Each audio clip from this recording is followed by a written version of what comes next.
Leppert, a U.S. Coast. It's Ashlee Olbricht. Ashlee, which one do you want to go with?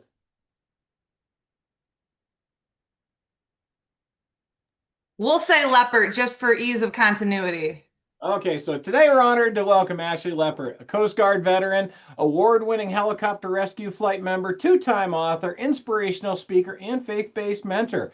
During Hurricane Harvey in 2017, Ashlee and her crew saved dozens of lives from rising floodwaters. Her heroism earned her the Air Medal and an invitation from President Trump to the 2018 State of the Union address, where he received not one but two standing ovations. After 14 years of service, Ashlee transitioned to civilian life, faced profound personal challenges, and discovered healing through faith in Jesus Christ. Today, she helps veterans and first responders find purpose, resilience, mental, and emotional restoration. She's written two powerful memoirs, The Hurricane Within and its sequel, Beyond the Storm, where she self-published them while building her current work in faith-based mentoring and life coaching. Welcome, Ashlee. I hope I managed to get it all. You got a few things going on there, needless to say. Wow, thank you for that introduction. I'm kind of speechless when I have you recap it all for me. So thanks, brother. Hey, hey, you earned it. It's not like you just showed up and said, "Hey, throw these words on the screen." Well, I appreciate that. And I'm going to be sharing a PowerPoint this morning. Can I go ahead and share my screen, Smitty? Is that all good? Yeah, fire away. Right on. Okay, let me go ahead and get that all up and running and share my sound. All That's right, always the here we challenge. go. Do. All right, so I will begin. Everybody hear me well? Couple thumbs up. Bye All bye. right, right on. Cool. Thank you, Smitty, for the introduction. I am super stoked to be here. I have to thank the Seventh Eagle Group as well as my brother, Jimmy Walton, who's on the call. He connected me in. I'm super grateful for the opportunity to get to share with you today. You are going to hear a little bit of a different story than what you are probably used to within this speaker circuit on Seventh Eagle. Today, I'm sharing a bit of an inspirational story, hopefully to encourage you and give you some awesome action steps at the end. So quick introduction. Smitty pretty much ran down the list, but again, my name is Ashlee Leppert. Married name now is Olbricht, aka the Hurricane Within, aka the Hope Dealer. That is my new goal: is to just spread hope through my personal testimony of things that I was able to overcome in life, with the hopes of inspiring each of you today. So just thank you for the opportunity to share. So as I begin, I want to just throw out a quick question first and foremost, because I'm still living in last weekend. I'm rocking green for the Masters. I'm a huge golfer. And I just want to know, drop in the comments, who did you think was going to take home the title? Because I promise you, I didn't think it was going to be Reckless Rory. That's what I call him, Reckless Rory, because he's very entertaining to watch. But I'm just super curious. Who did you think, if you're a golfer, who is your bet? And then at the end, remind me to tell you who I thought would take it. And of course, I was very wrong. So thank you again for being here. I'm going to go ahead and just kick it off. So again, today is a little bit different. I'm going to offer just kind of a real authentic conversation. As I go through my personal testimony, please feel free to drop any questions in the comments.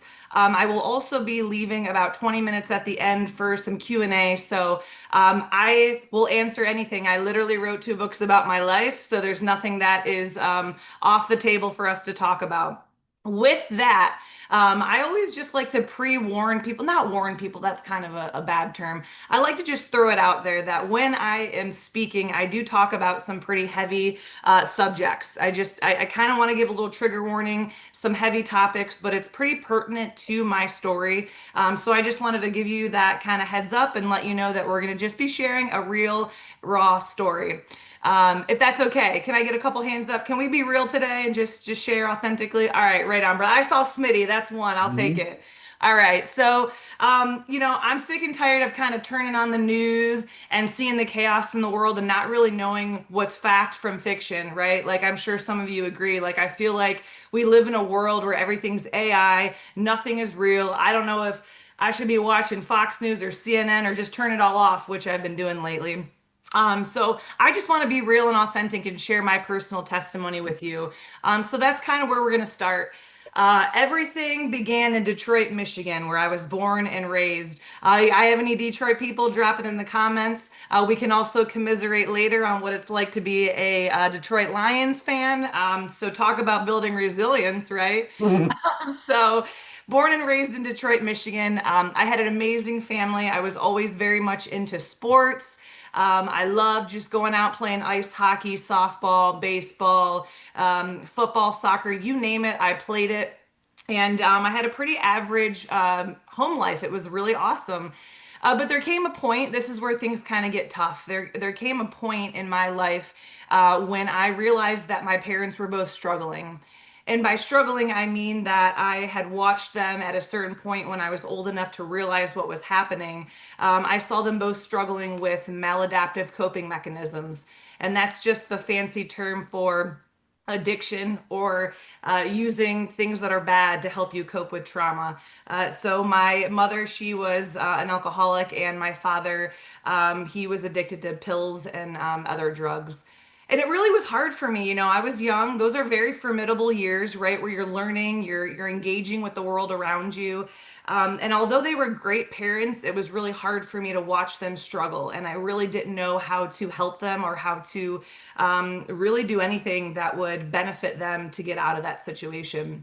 So that was kind of how my life started off. I always felt the need to want to help, to want to save. And unfortunately, with my parents, there wasn't a whole lot I could do there. Come to find out a few years later, when I was in high school, I found out that my mother was abused at a very young age, and my father was abused by his alcoholic father. And they never faced that trauma. They never really learned how to process that in a safe, healthy environment. So that was kind of where I grew up, Detroit, and that was my home life. But just prior to getting out of the high school that I was in, I decided that I wanted to go on and do big and better things. I think maybe some of us on this call might relate to having struggles in our personal life growing up and just wanting to escape, wanting to go be a part of something bigger. And the military really drew me in. And so just before I signed up to be a Coast Guard aviator, I encountered my very big first personal traumatic event. And I share this because, again, it really paved the way for how I viewed the world around me. So, right after high school, one of my best friends passed away in a very tragic boating accident. And that was, again, really hard. And as you very well know, there's this thing that we have called learned behavior. And I watched my parents not face their trauma. And I watched my parents use maladaptive coping mechanisms. So that is what I in turn did. I didn't talk about it. I stuffed my feelings down, and I lived the life of sex, drugs, and rock and roll. And I just pretended that everything was okay, even though deep down inside, I was really, really hurt. And then just before joining the military, I had another very big, significant event happen where I was assaulted by somebody that I trusted. And so collectively, these traumatic events, they formed the foundation of who I would later become as I moved on with my career. So I stuffed it all down and I went on with my life, and I kept going out and wanting to do better and give the world something that I felt like I was lacking in my life. So I joined the Coast Guard. I was a Coast Guard aviator, proud coastie, and we're like a unicorn. I was super stoked to see a couple people comment like, "Hey, I'm a coastie." So hey, my fellow unicorns, here I am, Coast Guard aviator.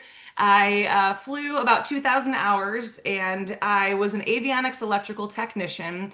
And in the Coast Guard, we're kind of jack of all trades, master at none, if you will.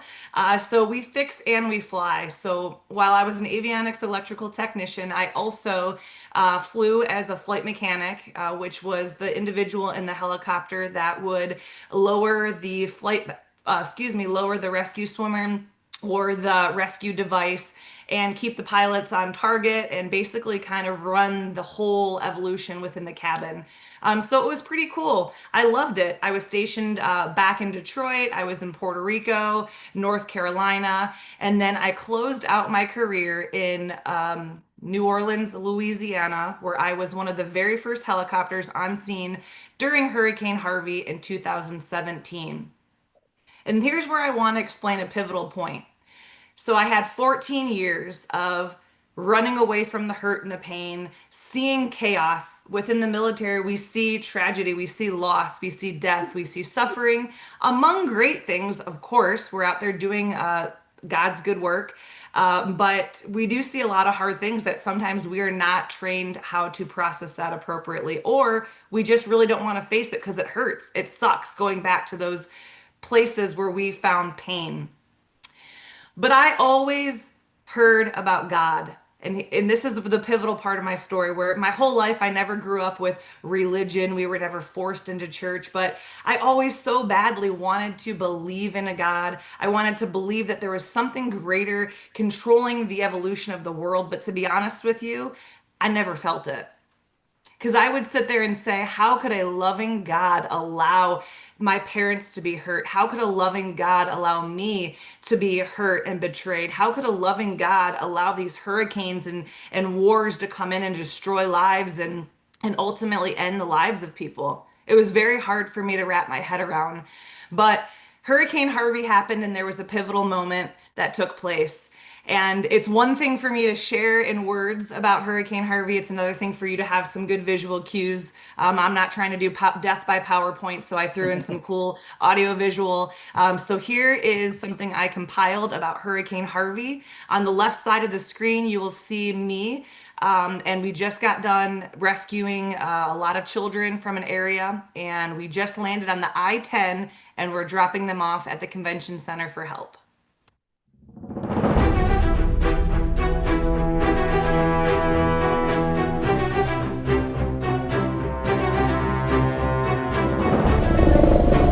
A Category 1 hurricane about 30 miles southwest of Victoria, Texas. It came ashore overnight as a ferocious... The Category 4 hurricane is the strongest to hit the U.S. in 13 years, making landfall twice. Now search and rescue efforts are underway. The Coast Guard called in to rescue at least 3 tugboats stranded offshore. It is the strongest storm to hit the United States in 12 years, and already it is dealing a devastation. The whipping winds ripped roofs off buildings. Power lines snipped on the Bolivar Peninsula. 3 homes burned to the ground. Harvey barreled ashore overnight, packing 130-mile-an-hour winds, blinding sheets of rain, and a treacherous storm. We're talking about days and days and days of rain because this hurricane will be stuck in place. 16 inches of rain have fallen so far near Victoria, Texas, with widespread... This is what it looks like when you get half a year's worth of rain in less than a day. Entire neighborhoods practically submerged. Despite warnings of catastrophic flooding, many were caught in it anyway. Overwhelmed emergency responders were forced to triage tens of thousands of calls, taking care of only those who needed help urgently. On Friday, the warnings were in place. Officials knew about Harvey's potential for devastation. It was predicted to be a monster storm.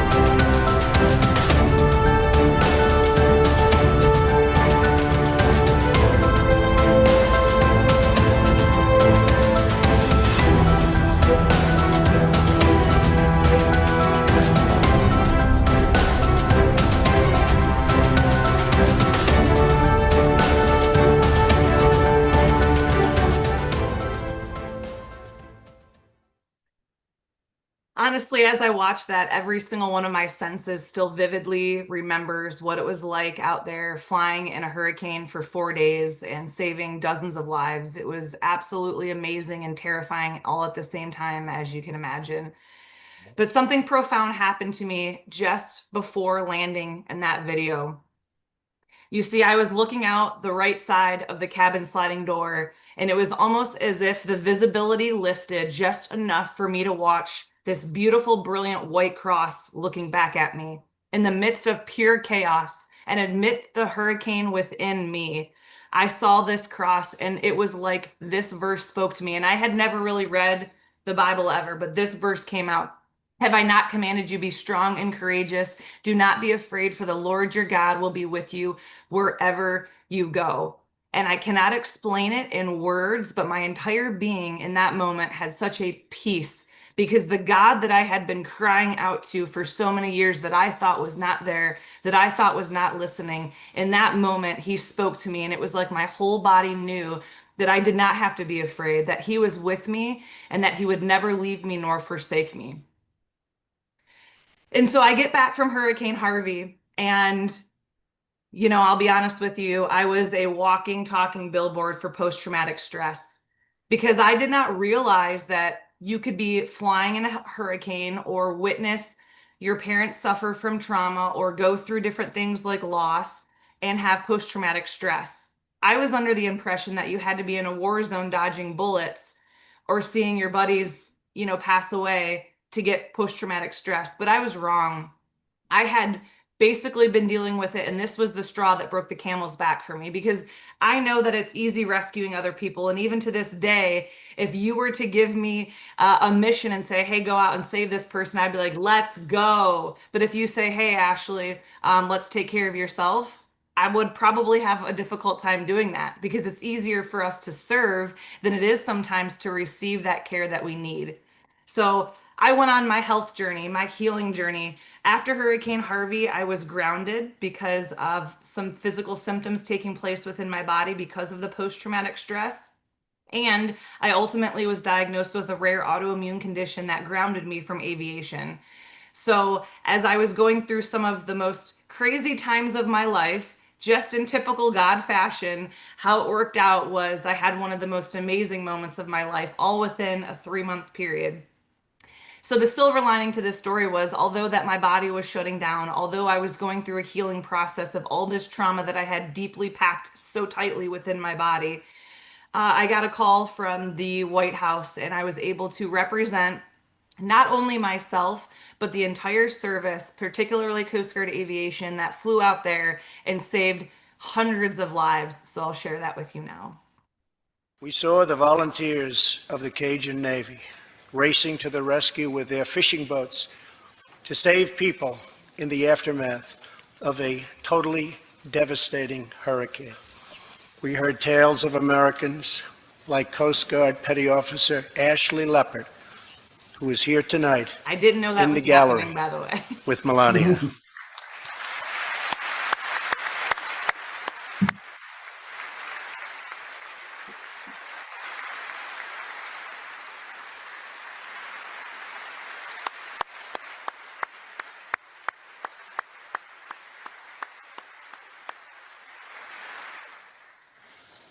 Ashlee was aboard one of the first helicopters on the scene in Houston during the Hurricane Harvey. Through 18 hours of wind and rain, Ashlee braved live power lines and deep water to help save more than 40 lives. Ashlee, we all thank you. Thank you very much.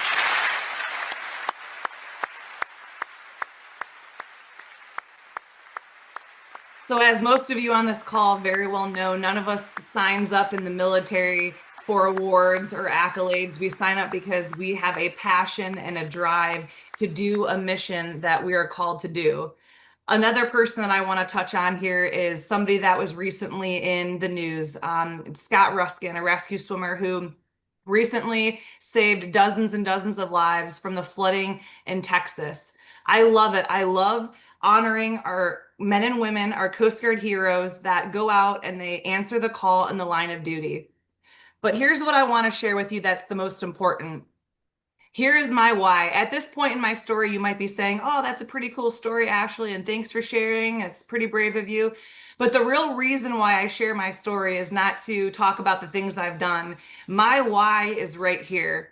According to federal reporting, the U.S. Coast Guard experiences roughly 4 to 14 suicides per year among active duty members. The total rough estimate for all DoD branches active duty is 339 to 363. And veteran suicides from the 2023 report is 6,398. These are staggering numbers, and they are in our community. And so the reason that I share my voice, the reason that I share my story and hope that other people will find some sort of connection, some sort of inspiration to face those battles, not alone, but now with a support system, is for reasons like Calvin von Christensen. He was my Coast Guard brother. He was my Coast Guard brother, and he completed the ultimate act of suicide on November 30th, 2022. But these are the names that don't make the front headlines. Names like myself or Scott Ruskin that go out and save dozens and dozens of people, that's amazing and that's great.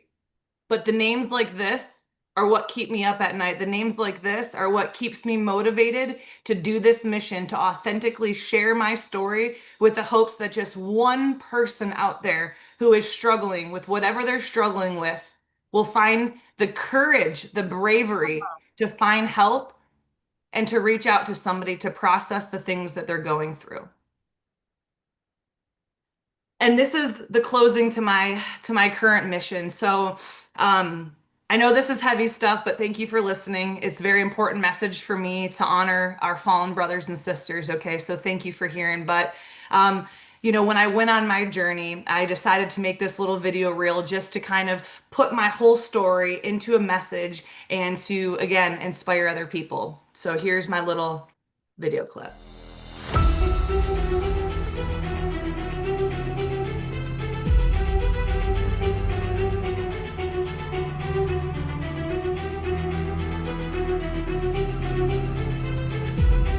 To help save more than 40 lives. Ashlee, we all thank you.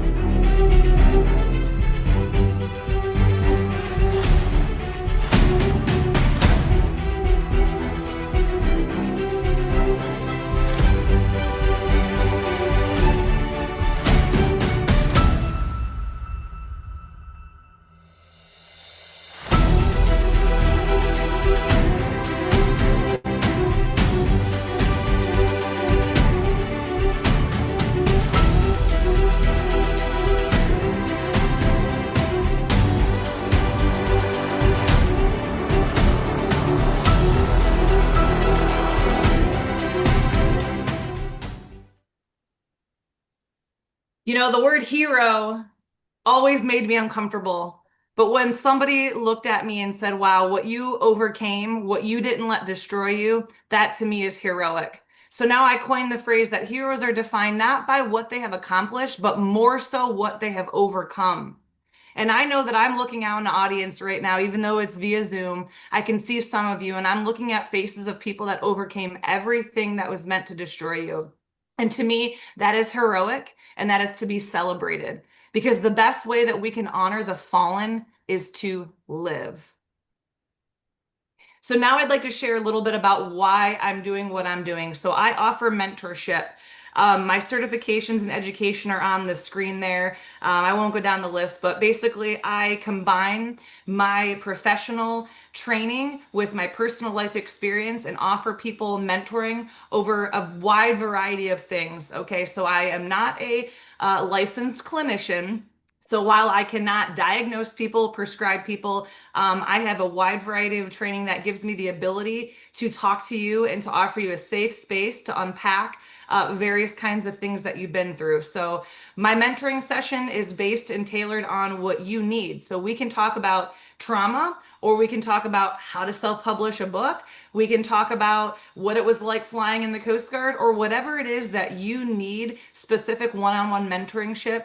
That's what I offer. It's confidential, it's tailored to your needs. I will give you access to my professional network. And most importantly, I truly care about every single person I have an opportunity to work with, because bro, sister, I've been there. I've done that. We can relate to one another. And how cool is that, that you can connect with somebody who can help you on a level of not just a clinical level, but like, hey, experience wise. And so that's my current mission, current goal. And that is truly why I share my entire story, to hope that one person on this call or wherever I get to speak will reach out and give me an opportunity to mentor you with this season of life. I will also add that I am a volunteer coach with the Honor Foundation. So some of you might be familiar with that. It's a transition program for some of our special operators. So I do resume review, mock interview, all types of different things. So again, like my Coast Guard trained me, jack of all trades, master at none. So I will, yeah, I see you laughing, Smitty. That's how I roll. So to close out this awesome time together, before we get into some Q&A, I always joke marketing is hard, giving stuff away is easy. Like, let's just keep it 100. I didn't become a self-published author to make millions. I wrote my book to inspire and encourage other people, period. End of story. So I'm giving away 5 free copies of my book, Audible paperback ebook. It's very quick below on how to enter. Go ahead and take a picture on your phone. Whatever it is, but connect with me on LinkedIn. And if you need me to go through, I'll share it again. But yeah, let me inspire you, bro. Maybe my story connects with you on one way or another. Or if not, you know what? You'll get some free firewood kindling for the next bonfire you have. I don't know, either way. So in closing, contact me. Here's my digital business card. Feel free to pull out your phone. You can scan that, save it as new contact, and then I will be able to connect with you. Also, Google works great. You can Google me. I have my website, my email, my Facebook, my LinkedIn, all the things. But most importantly, know that you have a friend right here. You have a safe space to talk about whatever you want, because I truly, genuinely care about you. I want to see you succeed. And I want to close by thanking you a lot for hearing my story and providing me a safe space to share today. Thank you so much. It was good. So how did you kind of like navigate your own transition from shifting from the active duty military, obviously high speed, what you were doing, because yeah, it's pain, to the uncertainty of the civilian side, and then writing the book and going on. I mean, that had to be a pain in the neck. Absolutely. I'm not going to lie. It was a very, very difficult season. And I will tell you that some days, even now, it is still very hard for me to feel like I belong anywhere. As you very well know, when you're a part of that military team, that dynamic, that family, and when that is taken away from you, it's really hard to sort of reintegrate yourself into society. So first and foremost, I went on my healing journey. I really went through intensive counseling. I did EMDR training or therapy. I did a bunch of things to really get myself ready for whatever the season that was next. So I ended up working as with a nonprofit as a spiritual mentor for 2 years. That gave me a lot of training with one-on-one mentorship, group mentorship. But most importantly, I leaned into my network of people. I leaned into people when right here, for example, when I tell you, reach out to me and I will help you infiltrate my network. Every single person on this call should be like, sweet, I'm gonna reach out, because your net worth is your network. I'm sure you've heard that before, but it's all about who you know. So that's the first part of it. The second part is, and I realize this is some unsolicited advice here, but I realize not everybody can financially do this, or you might already have a job lined up, but I highly, highly, highly recommend taking some time off in between this military career and your next profession. Why?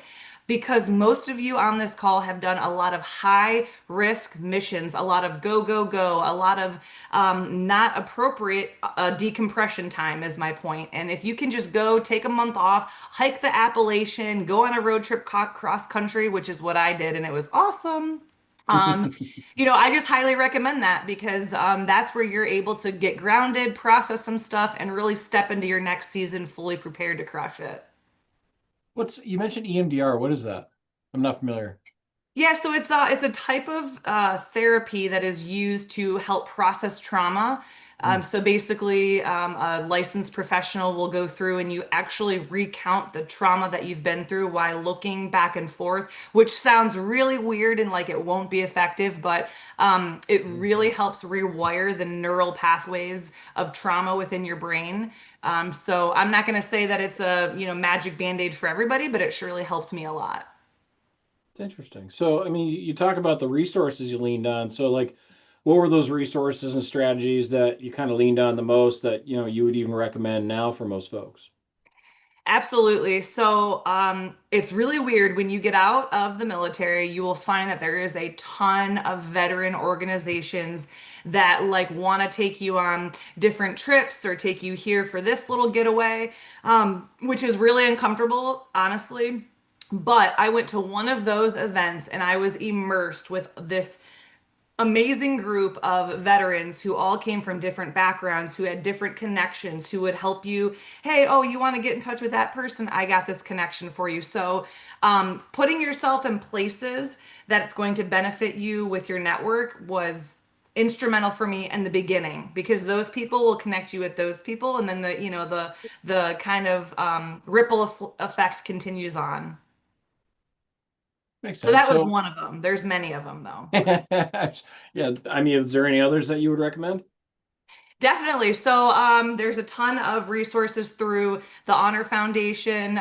There is, as you very well know, on LinkedIn, there's a veteran network. LinkedIn's kind of iffy, I will say. Sometimes I just get spam messages all day, which maybe you guys have encountered. But I would say 1 out of 20 messages I got were actually a fruitful connection. And then again, just finding that one person. Okay, so let me back up. I wanted to be a self-published author. So I found one person who was doing what I wanted to do, who had it all together, and I wanted to be best friends with that person. So that way I could just be a sponge, soak it all in, get all the nitty-gritty of how to succeed. So if you're going to find one individual that's going to take you to the next level, immerse yourself with that person and just be their little shadow and take it all in. Yeah, I definitely want to get that person's information. Maya, go ahead. Good morning or afternoon, wherever you are. Yeah. So thank you for just presenting everything. I feel like our stories are almost the exact same. Like dealing with my grandma was a drug addict. She passed away. My father was an alcoholic. I also have been dealing with like autoimmune problems as well. So like it's like so similar and finding God in the midst of all that chaos. And I just want to know, like, how would like your mentorship program work? Because I would really love to like connect with you and like share our stories, you know? Absolutely. Well, it's such a pleasure to meet you, Amaya. And first of all, I'm sorry for all your loss, but it's hopefully a little bit of a, uh, I guess, silver lining that you're able to connect with someone like me who actually understands what you've been through.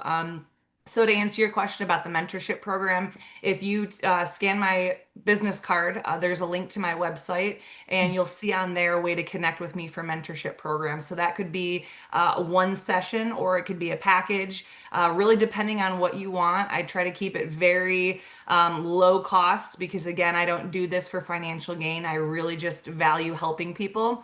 So just reach out to me on my website. Let's connect and then talk it through and see what works best for you. Okay. Sounds good. Thank you. Thank you. So how do you recommend we build resilience and avoid feeling broken during the transition process? Because it's real easy to fall into that busted trap. For sure. Well, I'll speak to myself or for myself, because everybody's journey is different. But the first part is just like, for me, I had to just stop playing tough, man. Like, I was going around for so many years being like, no, I'm good. Like, no, I got this. Like, dude, like, life is hard, bro. Like, let's all just like cut it out. Stop like putting like glitter and butterflies everywhere, and just, say, hey, man, I'm having a tough day. Like, I need a safe space to process that. So the first thing for me was lowering my pride and admitting, hey, I need freaking help, man. I'm not a rock star like I claim to be. I need to go process this in a productive manner. And the second thing is just to be vulnerable. Because again, if you're living the human experience, which we all are, unless we got an alien in the group, if you're living the human experience, we are going to encounter trials. God's word speaks about that in this world you will have trials and tribulation, but God says he has overcome the world. And the more that I lean into my faith, and the more I recognize his hand in everything around me, the more that I intrinsically heal as well. Good stuff. Jonathan, go ahead, sir. What's up, Jonathan? I'm sorry, I forgot to unmute. So as we transition, it's not the same, right? Our groups are forced on us when we get in the military. You're not going to be in the same office. You're not going to be in the back of a truck. So what you got to do, it takes a lot more deliberate planning on our parts. Seek out these groups that have the shared experience, right? There's a ton out there. There's the VFW. There's AFSA. I'm not sure what the other branches have. There's a ton of professional organizations that are military affiliated, that you can get in with and just participate in the social events that are out there just to keep that same group of people. But Ashlee, I do appreciate you sharing your story and advocating. Thank you. Thank you, Jonathan. And yeah, I appreciate that. That's why I'm glad there's awesome people on the call like him that can help answer some questions a little better than me. Those are good ones. I'm a part of the American Legion down the road, and every once in a while, when I just want to go, kick my feet up and talk to, that 80-year-old dude in the corner's got some rad stories, man. Grab a beer and sit with him, and like, it's really amazing. But you're right. Like, I took a little different of a path. I'm sort of kind of an entrepreneur, so a lot of those typical work dynamics I have not really established deeply with. I went on kind of a weird avenue. But yeah, man, find veteran groups. They're everywhere on Facebook, in your communities, and people want to support that. And speaking of that, like, for those of us who are kind of feeling isolated after yanking the uniform off and chucking it into the ball in the back of the closet, like, what do you think the first steps are for rebuilding connection support? Is there any, like, hey, definitely this is a one size fits all, start here, or is it a too tailored to really get into? I would say it's probably, again, I can speak to myself for myself, but it's kind of a tailored evolution. Like, for me, I knew that I needed some time to decompress after the military. So I literally bought a big truck and a big fifth wheel, and I went on a road trip for 6 months and was able to process things, figure out what I wanted to do.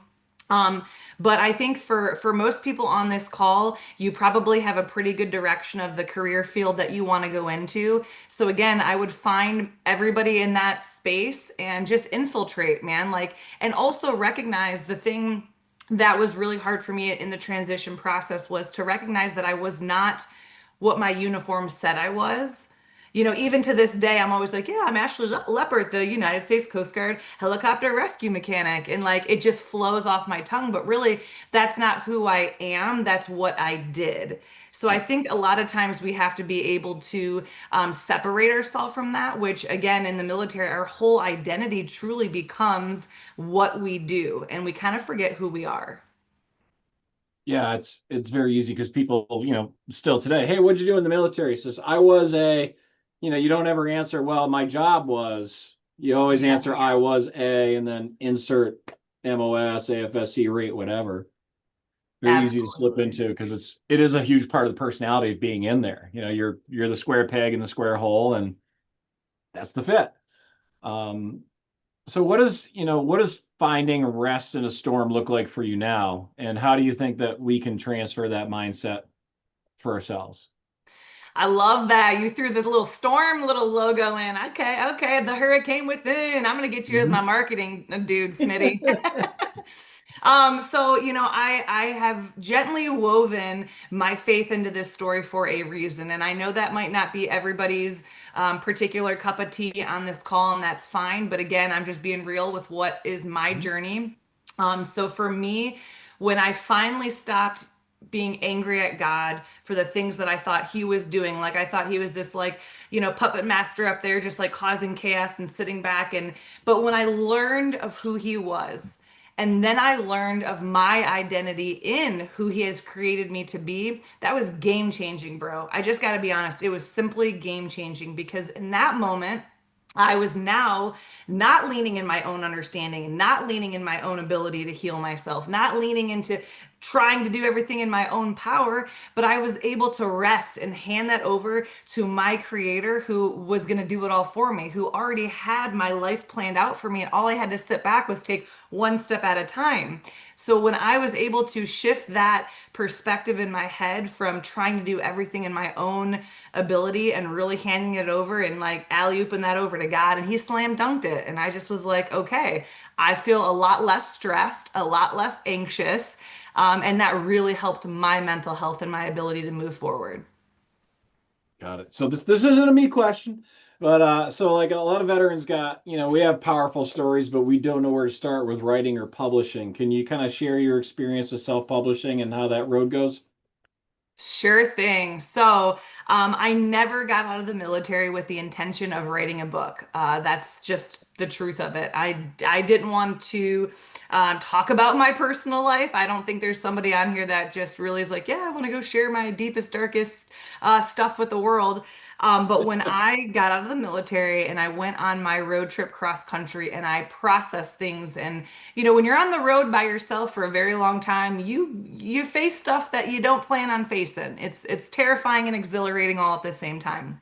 But while I was doing that, I decided that some things I wasn't ready to process out loud. So I was just starting to type. I would just be like, okay, I'm just gonna get this off my chest or start typing this. And as that unfolded, I realized I was like, holy crap, like I've got like 20,000 word document here, and like I just sent it over to my best friend for S&Gs, and she called me back in like 3 hours and she was like, I read that from beginning to end. She goes, I've been your best friend for so long and I never even knew this stuff about you, but I'm so inspired by your story and your ability to overcome. And I was just like, whoa, okay. So I prayed about it. And then when God put it on my heart to share it with the world to inspire people, I did exactly what I spoke to a few minutes earlier. I immersed myself with people that had already done it. So I downloaded every self-publishing book podcast out there. I reached out to every single person that I knew that either wrote a book or was a writer, and just, I mean, I dove headfirst in. So again, that speaks to what I was talking about in immersing yourself with a network of people that's going to get you to the next level. And so that's what I did. And then I hired one individual on Upworks. I don't know if you guys are familiar with that, but it's a really cool platform to hire people to do, editing for a book or to create a marketing reel, whatever the case is. I hired an editor and book cover designer on there, and him and I have been best buddies ever since. And he just helped me do book number 2. So again, one connection, goes a long way. You just give a quick brief thing on the steps, like, hey, from writing to editing to ISBN to KDP, that kind of thing, just to set the expectation. Absolutely, like a maintenance procedure guard. Got it. Yeah, So, got it. So, I understand that. Yeah, step 1, just write. Okay, don't get too caught up in the weeds with, oh, I want to write, X amount of words. If you write a sentence, a page, whatever, just schedule time per day to write. Second thing, find an editor. So whether you know somebody who's a good writer or not, find somebody who can do high quality editing for your book to be formatted and published it. So once you have it edited, then you have to find a book cover designer and a formatter. Sometimes you'll get lucky and you'll find one person that does all of those things. When you're done with that, then you have to go through and create a way to publish it. So I created a self-publishing LLC called Mandy Pants Press. Mandy Pants was the name of my first dog. So I created an LLC, and then I bought ISBNs, which you can do through Booker. I'll have to look it up, but you can buy a set of 10 ISBNs. Once you have that, then you have to formulate it. So again, you want to utilize your formatter to get everything together for whatever platform you're going to upload. So that could be KDP, which is Amazon. That's the platform that I use. If you're going to do hardcover, you can use Ingram Sparks. There's BookBaby. There's so many different avenues, but that's kind of a quick, generic, just write it, get an editor, find somebody who can do a book cover design, get your formatting done, buy your ISBNs, and then make sure you have a company in which you can self-publish. Yeah, there's a lot going on in there. Yes, yes. Yes. And then, sorry, really quick, I will incorporate one more thing. So the most important thing is beta readers. So before you launch it, in between your final edits and your formatting, you want to give your book to a variety of people to read. So you want to find people who know, for me, that don't know me, or that know me, or that know Coast Guard, that don't know Coast Guard, because I wanted to get a variety of feedback from a range of individuals that would give me authentic, unsolicited advice. And that really helped me fine tune my story. Mm-hmm. Nudge, nudge. Yes, exactly. I know, that's me. Smitty sent me. I got to get on it, brother. I'm sorry. Yes, busted chops. I know. Okay. Hey, so what advice would you give to us for who feel called to mentor others? I mean, do we start a side gig like writing maybe, or, build a faith-based coaching practice next chapter? What other suggestions would you have for folks? Because we're used to mentoring people. If you hung around the military long enough, you can't get it out of your blood. I mean, what are your suggestions? Absolutely. Well, for me, as you can very well see, I kind of evolved my business as it flowed. So I gave it to God. He directed my steps. I just rogered that and I walked. For those of you who are kind of starting new, there's a lot of programs. So since I'm faith-based, I went to the American Accredited Christian Counseling website where you can get a life coaching certification. You can get a crisis counseling certification. There's so many certifications that you can get that will allow you the opportunity to say, hey, I'm a certified life coach, or I'm a certified mental health coach. That would be first step. And then you can utilize that within a wide range of organizations. For me, I found a faith-based veteran organization that I chose to mentorship in with 2 years.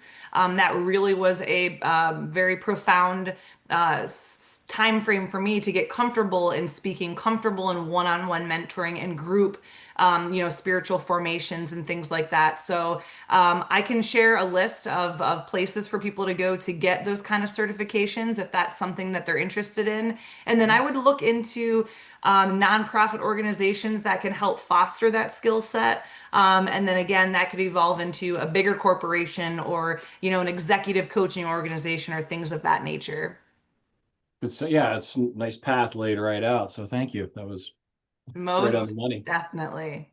Before we get going, do you have any final thoughts you'd like to share? Or unless anybody's got any questions, now's the time to fire them out, guys.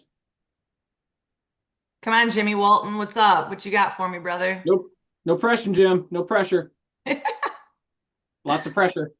Yeah, I'm just curious what the weather's like in sunny Florida right now, because I'll be there in July. Yeah. Listen, if you want to talk about perfect golf weather, it is it right now. I'm looking outside, the sun is shining, the birds are chirping, baby. It's a bluebird sky.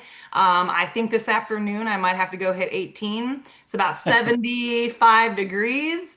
So, if you want to move down here to the Panhandle, come on down. Certainly not the worst option, that's for sure. Nope. Well, Ashlee, it's been great. Do you have any closing thoughts you'd like to share? Yeah, I want to know who thought Rory McIlroy was going to win the Masters. I don't know. Don't have my comments open here, but let's talk a little golf here, guys. Can we geek out for a second? Sure. Okay. Let's see. Anybody? I don't see any comments yet, but let's see. Okay, while you guys figure it out, yep, Alberg. Okay.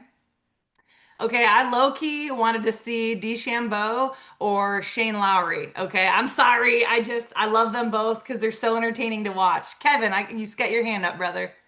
Yeah, so I thought maybe Scotty might be able to pull it out there on the last day driving, but but I had a weird thing happen on Saturday. Just started to take everybody's time. I was trying to figure out who Rory McIlroy's caddy was. And I Googled it, and it said, hey, he's been his caddy for 10 years. This was on Saturday. And it says he's been with him for multiple tournament wins, including the 2026 Masters. And I was like, what did I just read? I'm like, surely they have this wrong, the 2025. And then he won the next day. And I was like, I don't know. I got chills. So wild. Yeah. Dang. So who did you think was going to win, Kevin? So after Friday, I thought Rory was going to win, and then Scotty Scheffler came in on Saturday, and I was like, oh, he might pull it out, but so I kind of switched halfway through. Nice. Yeah, I started off before Thursday even hit. I picked Shane Lowry. I love a good underdog comeback. You know, what can I say? He hasn't been in the top for a while, and I was like, all right, Scotty, we've seen you enough. All right, Rory. Time to move on. But nope, Rory crushed it. I'm proud of him. All that for knocking balls down gopher holes. I know, right? Don't hate, appreciate. Yeah. Hey, the Scottish had to do something with gopher holes. They figured it out. God bless them. Yes. Well, I'll just say again, guys, thank you so much for your time. I, again, appreciate the space in order to share my story. I hope that you are taking away something valuable. Please connect with me again on my business card here. Also, I got 5 free books, man. It's my birthday on Sunday, so let me just make it rain free books for my birthday weekend. So if you want to enter one, please follow the prompt, and I hope you win. Awesome. Hey, Ashlee Olbricht, Ashlee Leppert, whichever one you prefer to go with nowadays. I thank you once again for coming in, author of The Hurricane Within and Beyond the Storm, both available on Amazon. I dropped the link for one. Thanks for coming in, dropping a little bit of wisdom and sharing your story. This has been fabulous. Thank you very much. My pleasure. Thank you all so much.